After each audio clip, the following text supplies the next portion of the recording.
Un chiffre à présent, 26 millions. Il y aurait 26 millions de migrants climatiques à travers le monde par an. Et depuis quelques mois, un observatoire mondial des migrations environnementales se penche sur leur sort. Hugo, c'est son nom, a été créé à Liège, en Belgique.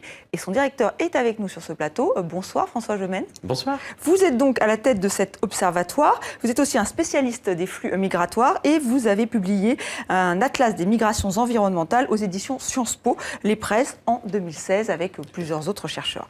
Alors déjà, ce nom, Hugo, pourquoi lui avoir donné ce nom? Qu'est-ce que ça veut dire? C'est un hommage en fait à un des pionniers des études sur les migrations environnementales qui s'appelait Graham Hugo, qui était un démographe australien et qui est décédé tragiquement d'un cancer l'an dernier. Et donc c'était une façon de rendre hommage à la fois à sa personne, mais aussi à ses travaux qui ont ouvert la voie à de très nombreux chercheurs aujourd'hui qui travaillent sur ce sujet.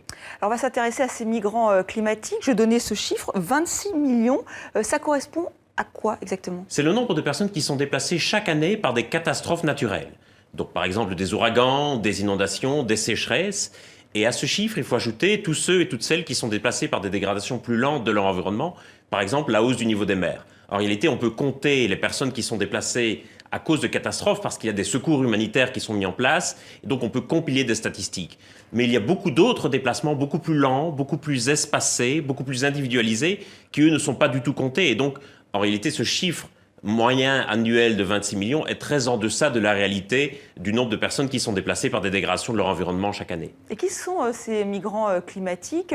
Est-ce qu'il y a des pays qui sont plus touchés que d'autres? Alors généralement, on distingue qu'il y a 3 zones du monde qui sont particulièrement touchées. C'est d'abord l'Afrique subsaharienne qui est touchée par des problèmes de sécheresse et de dégradation des sols. Et on sait que dans cette région du monde, à peu près la moitié de la population dépend de l'agriculture pour sa subsistance. Et donc il y a un impact économique immédiat. Il y a ensuite l'Asie du Sud et du Sud-Est qui est touchée par des inondations, mais également des cyclones. Et puis il y a bien entendu les petites îles, notamment dans le Pacifique ou dans l'océan Indien, qui sont souvent de très faible élévation et donc dont la survie est directement menacée par la hausse du niveau des mers. Alors quand on parle de migrants, on pense évidemment à cette crise migratoire qui touche l'Europe. On s'inquiète de la venue d'1 million de personnes, mais au vu des chiffres que vous nous donnez, ce n'est rien finalement.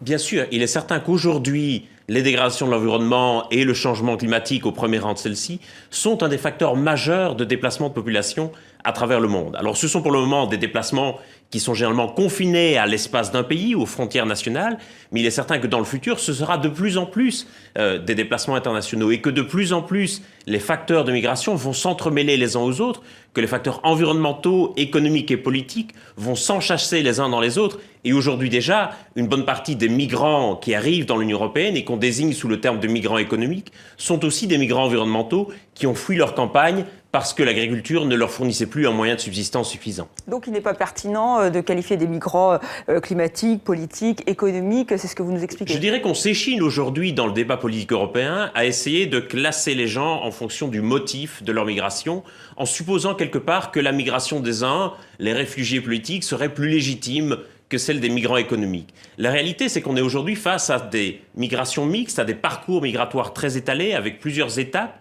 et chacune de ces étapes est influencée par des facteurs très très différents. Et donc, ces facteurs vont se conjuguer les uns aux autres, s'influencer mutuellement, et aujourd'hui, ça n'a pas beaucoup de sens dans les faits de distinguer aussi nettement qu'on le fait aujourd'hui entre migration économique, politique ou environnementale. Et est-ce que la communauté internationale prend suffisamment en compte ce risque, cette migration liée au réchauffement climatique? Est-ce que vous pensez qu'on a adopté les bonnes mesures, notamment au sein de la COP21, la COP22, l'accord de Paris? Pas encore, mais on fait des progrès. Je dirais qu'un problème, c'est qu'on a souvent tendance à voir ces migrations encore comme des migrations lointaines et distantes qu'on pourrait éviter si l'on réduit suffisamment nos émissions de gaz à effet de serre, sans prendre la mesure de l'ampleur du phénomène déjà aujourd'hui. Mais on fait des progrès. La COP21 a décidé de la création d'une task force sur le sujet. Et depuis 2012, la Norvège et la Suisse ont lancé un processus qui s'appelle l'initiative Nansen et qui vise à mieux protéger les droits des personnes déplacées précisément au-delà de leurs frontières nationales. Et donc il y a des progrès qui sont faits, mais on sait que le débat sur les migrations pour le moment reste très tendu et que les progrès en matière de coopération internationale restent très très difficiles sur ce sujet. Et quel sera le rôle de cet observatoire d'Hugo ? Alors, le rôle de l'observatoire que nous avons mis en place à l'Université de Liège, c'est donc de fédérer les recherches qui existent sur le sujet de manière aussi à pouvoir informer le débat public et politique et de manière à pouvoir nourrir le débat sur les solutions.